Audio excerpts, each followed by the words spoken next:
American History X is a movie that was released back in 1998 and it wasn't that successful commercially. It cost $20 million to make and made $23 million.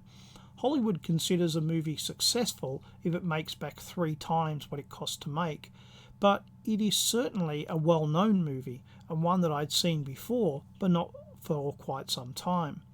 The movie is very well made and the acting is superb. This was the first and nearly the last movie the director made. He has mostly made music videos and shorts.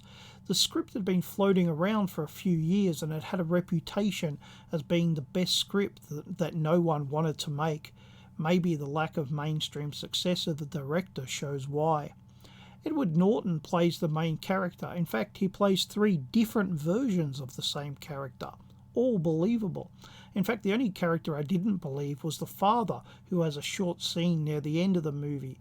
Here we get to see an actor trying to deliver lines he really doesn't agree with, and it shows.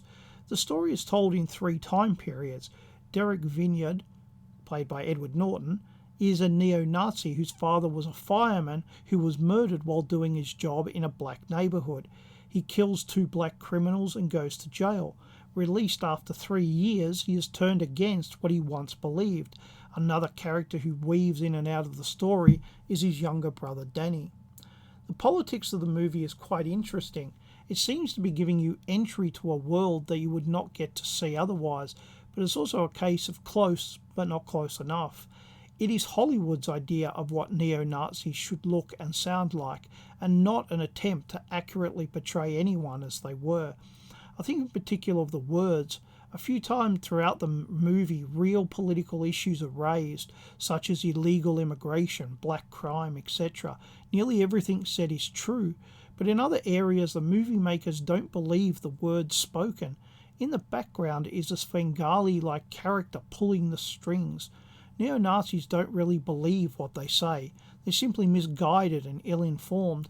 Once shown the right path, then they will and can and should be reformed. The movie's attitudes to blacks is a bit confused. There is not 1, but 2 black saviours, and yet black crime is ever present and not excused away. The black principal who gives Danny a school project entitled American History X, and Derek's black prison buddy who protects him in prison. But at the same time, their father was murdered by blacks. Blacks tried to steal Derek's car, leading to him killing them, and black criminality continues right to the end of the movie. Something that I've noticed is that Hollywood often gets Jewish actors to play non-Jews and non-Jews to portray Jews. The actress who plays Derek's neo-Nazi girlfriend is Jewish.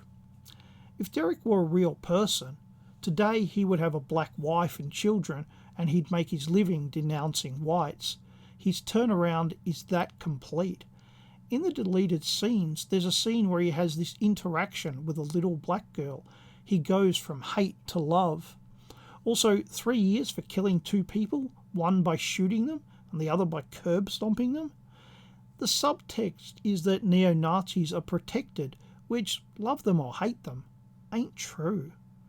But the most unrealistic part of the movie is Derek's giant swastika above his heart.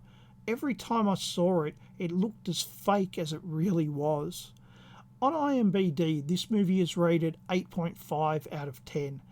I would give it 7.5, but only because, like most movies, it's propaganda, and here it's showing a bit too much.